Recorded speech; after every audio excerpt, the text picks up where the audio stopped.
Salve, salve, meu aluno e minha aluna! Quarta-feira, mas vamos mandar aí um T de terça, T de treta. Você sabe como é que aconteceu o processo de unificação e centralização política do primeiro país aí da Europa, primeiro território a se considerar, então, como um Estado nacional moderno? Isso tudo está relacionado aqui à história de Portugal. Como assim, Thiago? Portugal foi o primeiro território? Sim.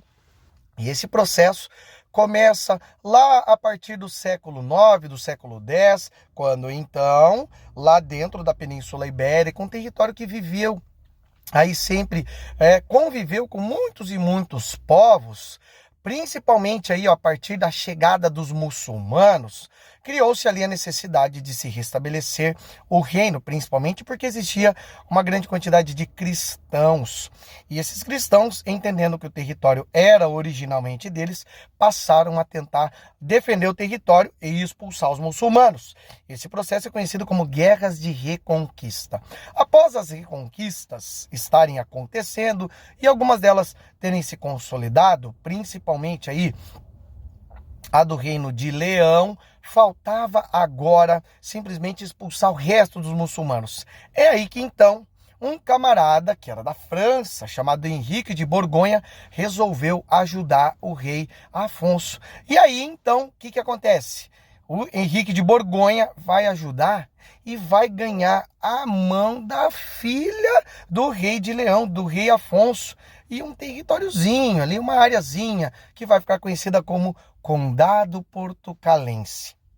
A partir de então, o Condado Portucalense passa a crescer e algum tempo depois, o filho de Henrique de Borgonha, Afonso Henriques, passa então a criar um plano para que ele pudesse dominar o território. Inclusive, ele aumenta tão grandiosamente o seu poder político dentro desse condado, que passa a se chamar de rei do Condado Portucalense. Não, então peraí, agora não é mais rei.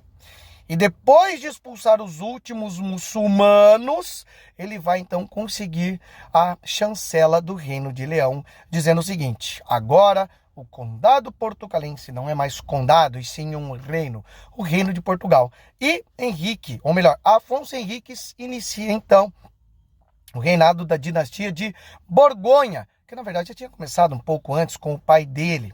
E aí a Igreja Católica vai lá e chancela isso tudo em 1179, dizendo o seguinte: é verdade, esse aqui é um território exclusivamente português.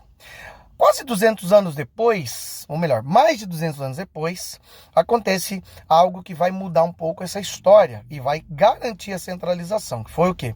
A morte do último rei de Avis, ou melhor, Avis não, a morte do último rei de Borgonha, Dom Fernando, que vai fazer o seguinte: ele vai, então, deixar o trono para sua filha. Só que a filha dele só tinha 12 anos de idade, mas a filha dele era casada com quem?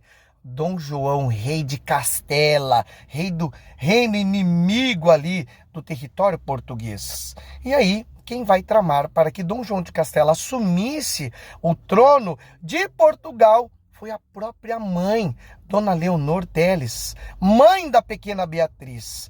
Claro que dentro de Portugal tinha gente que não queria de jeito nenhum isso acontecesse, de forma alguma. Quem?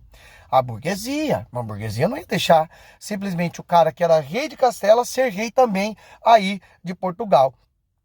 Apoiaram então um irmão que estava perdido, um irmão bem perdido aí do rei Dom Fernando. Quem era esse irmão perdido? Um irmão ilegítimo, bastardo, Dom João de Avis. E apoiando Dom João de Avis, a burguesia vai garantir com que Dom João de Castela não assumisse o reino, e depois dessa, que foi a chamada Revolução de Avis, a história de Portugal mudasse e o processo de centralização se garantisse, não sucumbindo ao domínio de Castela de jeito nenhum e garantindo a partir de agora a formação do Estado Tratado Nacional Português.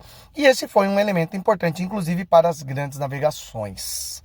Beleza, pesada? T de terça, T de treta. Não esqueça de compartilhar, curtir, seguir aí no Instagram, de se inscrever no canal. E se tiver alguma dúvida ou sugestão, chama lá, @professor Thiago Pereira. Tamo junto, vamos pra cima e vamos quebrar a banca. Beijão grande e até mais.